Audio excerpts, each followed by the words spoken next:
नमस्कार दोस्तों, कैसे हैं आप सभी। उम्मीद करता हूँ काफ़ी अच्छी होंगी।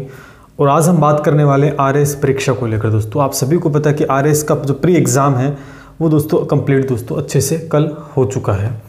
और आज इसी के ऊपर हम अनुमानित कट ऑफ के ऊपर बात करेंगे, क्योंकि जैसे ही कोई पेपर दोस्तों होता है उसके बाद में हमारे मन में एक ही शंका रहती है, क्या मैं इस पेपर को क्वालिफाई कर पाऊँगा, अच्छे से मेंस के लिए प्रिपेयर हो पाऊँगा, है ना। तो अप्रोक्स कितना मैं स्कोर कर रहा हूँ, क्या मैं एलिजिबल हूँ आगे के लिए।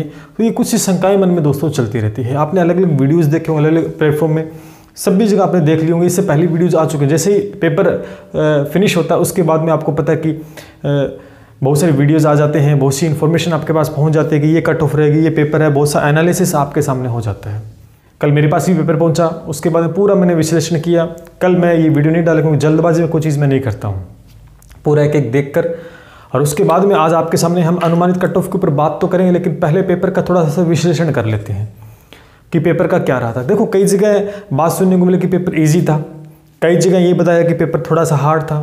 देखो, अब की बार जो पेपर का पैटर्न रहा बहुत ही बढ़िया स्तर का पेपर पैटर्न रहा है। इसमें अगर जब मैंने पूरा एनालिसिस किया तो इसके अंदर देखो आपका पेपर जो होता है ना, देखो दोस्तों पेपर कोई सा भी क्यों ना वो आपका 100% होता है। अब 100% का मतलब ये मत समझ लें कि 100 क्वेश्चन होते हैं, मतलब जितने भी क्वेश्चन अपने आप में 100% होता है, वो कुछ पार्ट्स में डिवाइड होता है कि इतना प्रतिशत इजी आएगा, इतना प्रतिशत हार्ड है या मीडियम, ऐसा कुछ पार्ट हर कोई सा पेपर के उन्होंने डिवाइडेशन किया होता है। तो मैं मानता हूँ कि इस आरएएस एग्ज़ाम के अंदर जो आरएएस का जो आपका प्री एग्ज़ाम हुआ है, अगर सीधा सीधा अगर मैंने पूरा इसमें विश्लेषण किया तो मुझे 50 से 60% दोस्तों, 50 से 60% मुझे ये मीडियम लेवल का दोस्तों क्वेश्चंस देखने को मिले। यानी 50 से 60%, 50%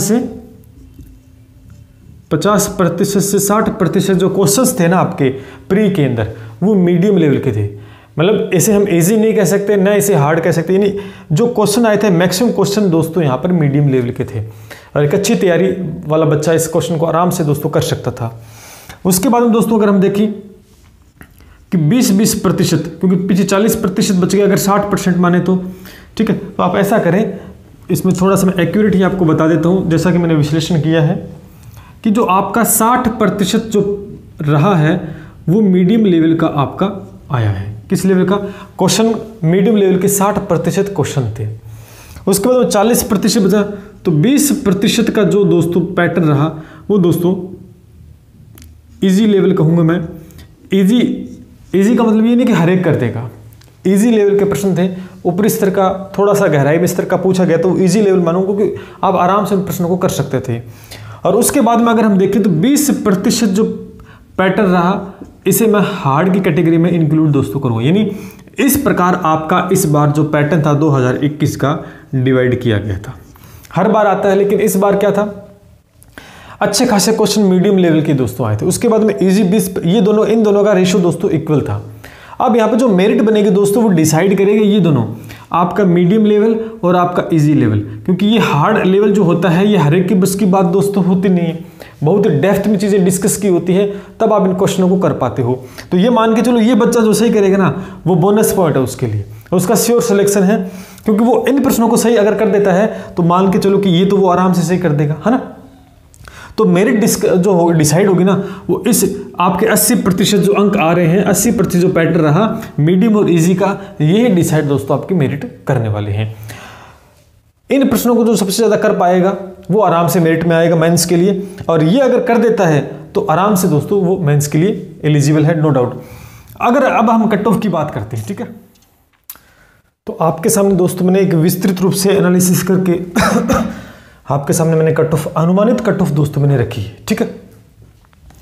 इसमें दोस्तों प्लस माइनस 2-3 नंबर ऊपर नीचे हो सकते हैं, ज़्यादा तो नहीं कहूँगा मैं, 2-3 नंबर ऊपर नीचे हो सकते हैं। और पिछली बार कट ऑफ क्या रही उसके आधार पर भी मैंने इस कट ऑफ को बनाया है, उससे थोड़ी सी ऊपर रहने के चांसेस हैं, ठीक है। चलिए बात करते हैं जनरल कैटेगरी की बात करते हैं। जनरल कैटेगरी के अंदर दोस्तों मेल और फीमेल के लिए जो नंबर आपके अगर बन रहे हैं, अगर इतने नंबर बन रहे हैं 86 से 92 के बीच में अगर हैं मेल के अंदर, देखो मेल और फीमेल की मैंने अलग अलग लिखी है। मेल की 86 से 92 के बीच अगर आपके नंबर बन रहे हैं, मार्क्स हैं, तो आप दोस्तों मेंस की तैयारी में जुट जाइए।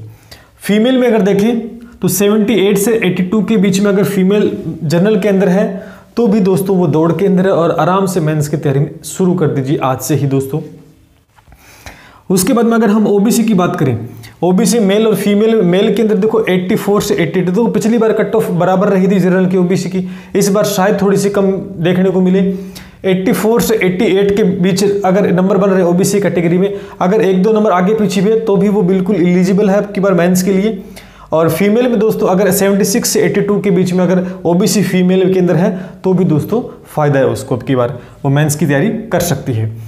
ईडब्ल्यूएस कैटेगरी की बात करते हैं तो मैं मानता हूं कि 80 से 90 के बीच ज़्यादा बड़ा रेशो दोस्तों नहीं रहेगा, और इसके बीच अगर नंबर हैं तो ईडब्ल्यूएस आप जो भी कैटेगरी ईडब्ल्यूएस के हैं वो तैयारी शुरू कर सकते हैं। एक एमबीसी कैटेगरी होती है जिसमें मेल की मैंने 85 से 90 के बीच में और फीमेल की 75 से 83 के बीच में मैंने रखी है। अगर इस बीच में अगर आपके नंबर है तो आप बिल्कुल सेफ स्थिति में हैं। एससी कैटेगरी की बात करता हूं तो मेल और फीमेल के अंदर दोस्तों मेल की 74 से 80 के बीच में और फीमेल की बात करूं 63 से 70 के बीच में दोस्तों कट ऑफ रहने की पूरी संभावना रहेगी, अनुमानित है दोस्तों, ठीक है। एसटी कैटेगरी की बात करता हूं तो पिछली बार थोड़ी सी ज़्यादा रही थी एससी से एसटी कैटेगरी, लेकिन अब की बार थोड़ा सा कम देखने को मिलेगा।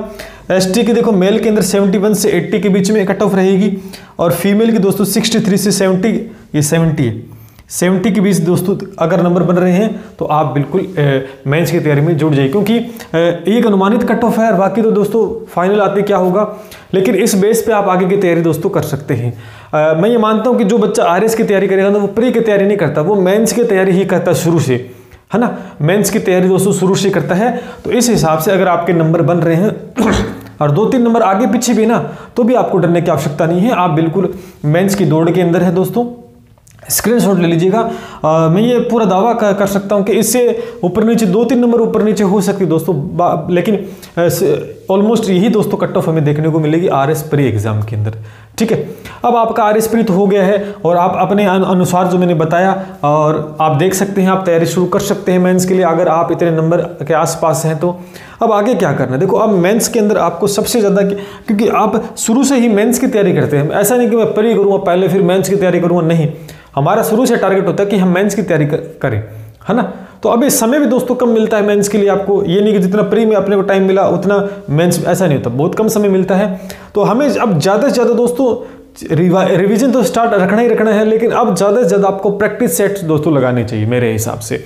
जितना आप प्रैक्टिस करोगे, जितना आप बार बार उनकी प्रैक्टिस करो, जैसे टेस्ट सीरीज लगा सकते हो, ऑफलाइन ऑनलाइन जो भी आपके पास अवेलेबल है, तो आप डेली बेसिस के ऊपर कम से कम 2 टेस्ट सीरीज डेली बेसिस के ऊपर, मैं ये मानता हूँ कि अगर 2, क्योंकि बड़ा एग्जाम है, बड़ी तैयारी दोस्तों इसके लिए चाहिए, तो minimum 2 test series daily basis पे दोस्तों लगाएंगे तो काफ़ी ज़्यादा आपको मेंस में दोस्तों बेनिफिट होगा। जितना प्रैक्टिस करेंगे उतना निखार दोस्तों आता जाता है, आप सभी को पता है कि जितना हम प्रैक्टिस करेंगे ना उतना ज़्यादा निखार आता चला जाएगा और मेंस में आपको कहीं दोस्तों दिक्कत नहीं होगी।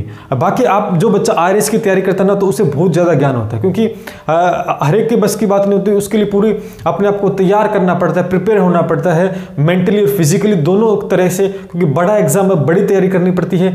ऐसे नहीं कि कुछ ही पढ़ लिया और सिलेक्शन हो गया, ऐसा नहीं होता, उसके लिए बिल्कुल एक माइंड सेटअप दोस्तों होता है। तो आपको ज़्यादा इसका नॉलेज है तो कैसे तैयारी करनी है आप भले ही बांध जाते हो, फिर भी यही कहूँगा कि ज़्यादा से ज़्यादा आप प्रैक्टिस सेट्स लगाएंगे, प्रैक्टिस कीजिए ज़्यादा से ज़्यादा, क्योंकि ये तो है नहीं कि आप दोबारा से सिलेबस करना स्टार्ट करोगे, क्योंकि मैं फिर कह रहा हूँ जो बच्चा आरएस की तैयारी करता है वो प्री की ना मानकर वो मेंस की ही तैयारी करता है शुरू से, ठीक है। अब इसका स्क्रीनशॉट ले सकते हैं, कहीं कोई डाउट आपको लग रहा है तो आप कमेंट करके दोस्तों पूछ सकते हैं। आई होप कि ये कट ऑफ रहे और आपका सिलेक्शन मेंस के लिए आप तैयार हो जाइए, देखते हैं क्या होता है आगे, ठीक है। तो चलिए मिलते हैं, शिक्षा, जय हिंद, जय भारत।